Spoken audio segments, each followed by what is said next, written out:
Oh my god, I'm having anxiety. I think I'm gonna die.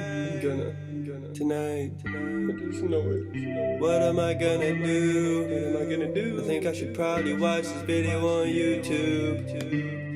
Yeah. What's up? My name's Ty, and today we're going to speak on behalf of anxiety for all you anxietonians out there. I'm going to let you know a little bit about my experience, what I think might trigger it, and how I typically just go about bettering myself going forward. So here we go. So to let you know a little bit about my experience with anxiety, more often than not, it happens spontaneously. First, I might be there alone in my room. More often than not, that's how it happens, because I'm always stressed out in my room. Maybe I've had too much coffee, didn't sleep too much, and something just sort of clicks. It's always random, it just clicks over my mind, and what happens is everything that I'm perceiving sort of just becomes hypersensitive. My ears become super sensitive to sound. Weird sounds often trigger crazy thoughts that I have related back to my paraphobia, which I wouldn't say is a big deal now. Light definitely is one that I have to like escape from. I end up closing my eyes, turning off all the lights in the room, or just escaping to another room as quickly as possible before I can really even start to like take control of myself. And after a little bit of that, eventually I'll get freaked out and I'll feel something with this tension built up in my heart. It feels like it's very direct, where my heart is, I've always sort of just like worried internally there. I can't say if it really is a thing or if that's just a habit that I have, but I eventually start to get tingly in my hands because it gets nervous. Like the tension becomes so great that like I get tingly in all of my limbs, my feet, my hands, and even in some cases I've had it to where like my lips and my whole face and especially my brain go numb, and I feel like if I get another wave of that weird striking pain within my heart, then I'll either have a seizure, die, which has never been the case, or just something bad will happen. But good thing is that I always got someone there to support me, whether it be my mother, my father, my brother, my best friends.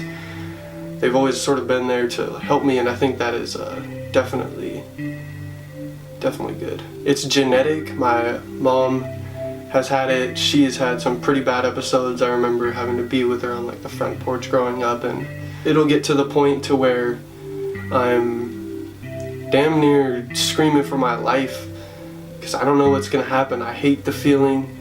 It's terrifying, and I just hope maybe some of you can relate with it, as it feels like a crippling thing that's attached to you, but you don't have to see it as a negative part of you. It's just something that occurs, and there are definitely ways that you can mitigate it.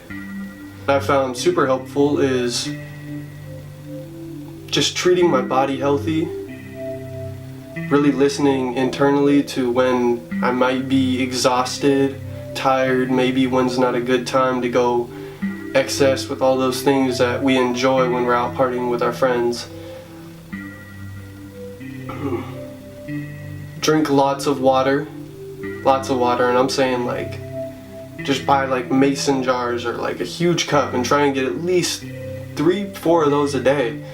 Maybe even more if you can. Not that it doesn't help, but I've noticed that drinking a lot of water really helps my body from feeling, you know, just sort of like out of whack. It feels more natural going through me. Monitor your intake of caffeine. I used to be able to drink like a pot of coffee, 4 cups of coffee a day. Now I can barely even finish a tall without being like, oh, I need to settle down. And just be positive in your mind.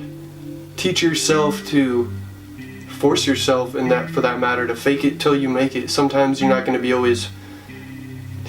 positive. You're not going to be having a positive streak. Shitty things may have happened in your life, stressful things may have happened in your life, but at some point you have to get yourself to start moving forward and keeping that flow of positive energy going. And if you're not going with the wave, so to speak, then it's just gonna bring you back. You're just gonna fall back off track. You're gonna bump into a rock. So one thing that I think that could be very helpful for you people who might be suffering similar to me is learn to respect who you are. I'm learning to respect who I am.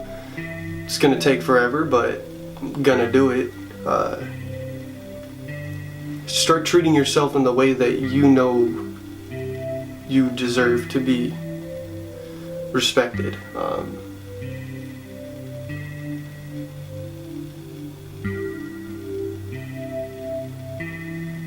This video is sort of hard for me to make.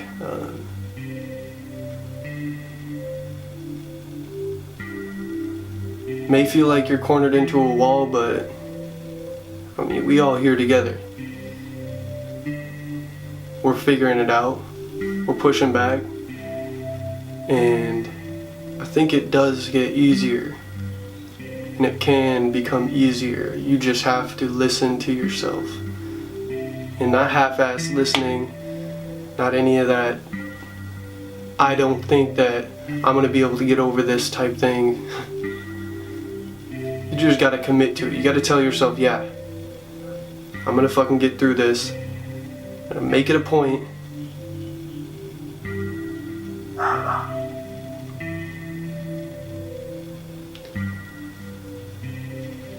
I'm gonna make it a point to do everything in my power to put myself in the best position to no longer,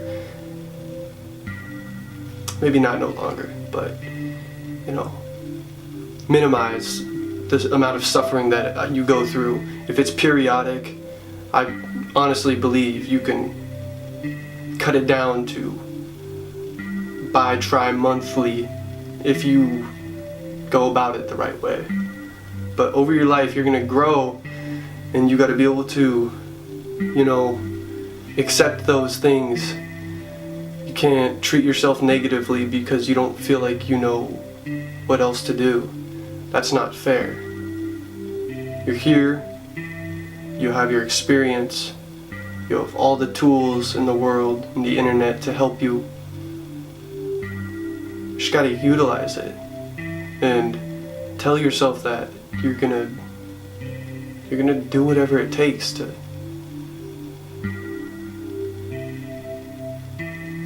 find out who your best self is.